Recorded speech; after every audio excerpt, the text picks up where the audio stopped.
Hi everyone, welcome to part 2 of installing Speedway motors 461 aluminum double hump heads on a 400 small block Chevy. Today I'm going to be drilling the steam holes in the new heads. I have a jig plate that I made up specifically for that purpose, and along the way I'm going to be explaining a few things, and I hope you enjoy it, learn something from it, and if you want, like, share, subscribe. So let's get started.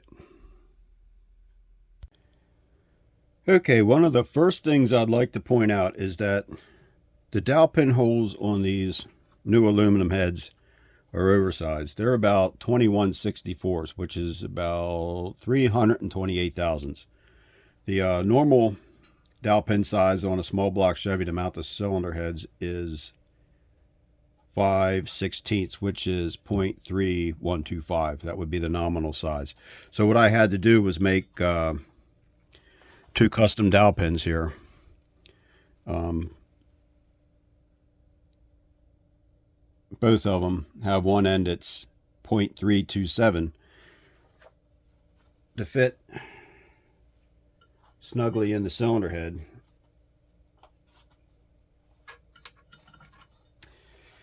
And the other would fit the jig plate, because the jig plate I made to the normal size it would be used for standard small block Chevy heads. Now I'm pretty sure that there's a reason for that. Maybe they don't want the aluminum heads being so tight on steel dowel pins on account of being, corrosion over time, causing them to stick fast. I don't know, but we're just going to go with that, and we're going to mount up the jig plate and get started drilling.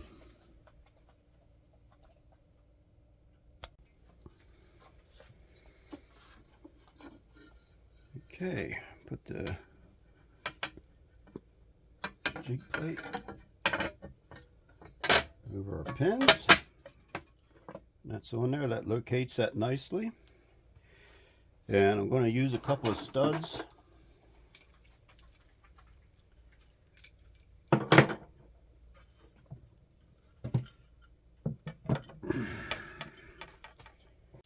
Okay, I'm just going to snug these up.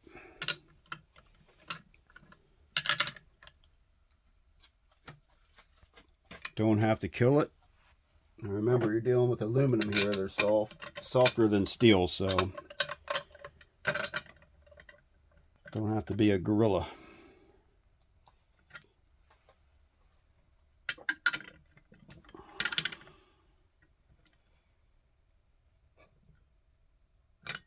Okay, I think that'll suffice. From this view, you can see that these holes will be drilled perpendicular to the surface of the head, and these are going to be offset by 30 degrees. That's one of the reasons why I decided to use a jig plate to help guide the drill.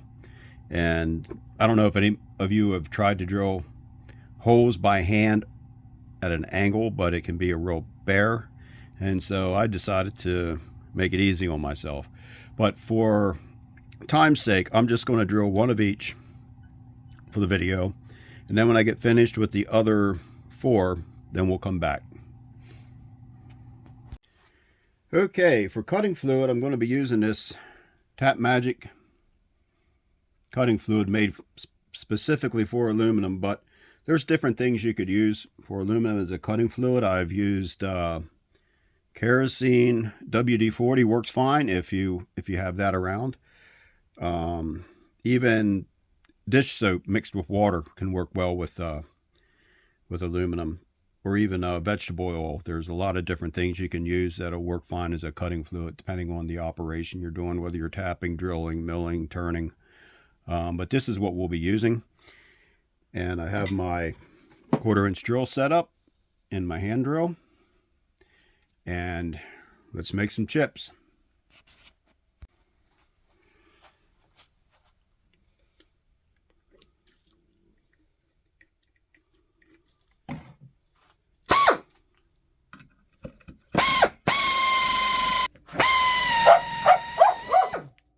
Okay, we're through. Yes, Roscoe.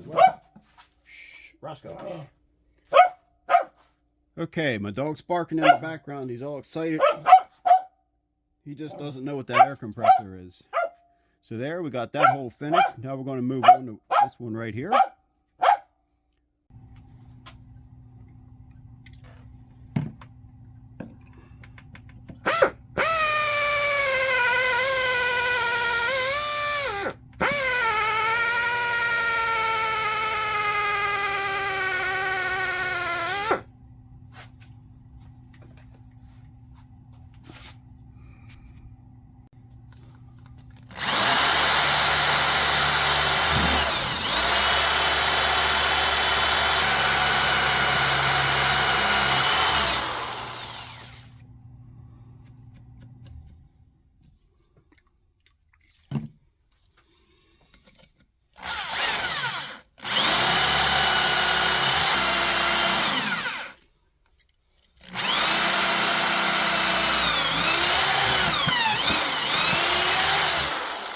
Okay,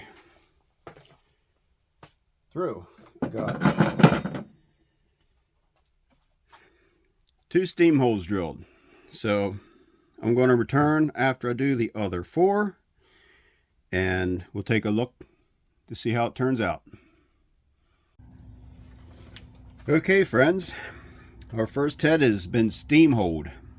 All done with that operation. The key to that is to, number 1, start out with a sharp drill. Number 2, keep plenty of cutting fluid on it. Number 3, back it out frequently. Stop the drill, back it out frequently, clear the chips out of the flutes of the drill, and keep going. Because these holes right here, they're pretty deep. You know, for some of us, it's enough to make our butt cheeks pucker a little bit when we're drilling and drilling and drilling and drilling, and then we finally break through. It's like, oh, thank God. I have a gasket here, and I can line it up for you, show you how well this worked.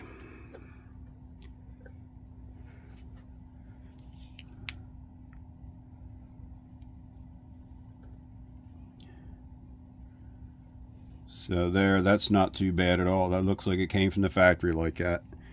So it's also something, you know, I would be willing to do for people, you know, for a small price. It would cost a hell of a lot less than taking it to a machine shop and having them do it, considering machine shop rates.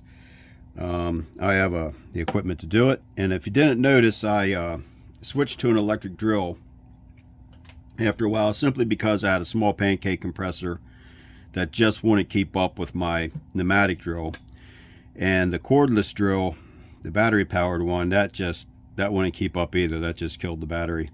So I opted to use an electric drill that worked out really well. You know, the speed was high enough, and the it could just went through this job easily.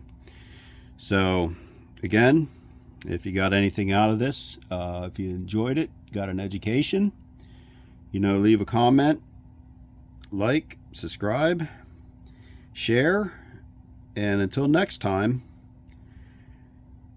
have a good evening and be safe.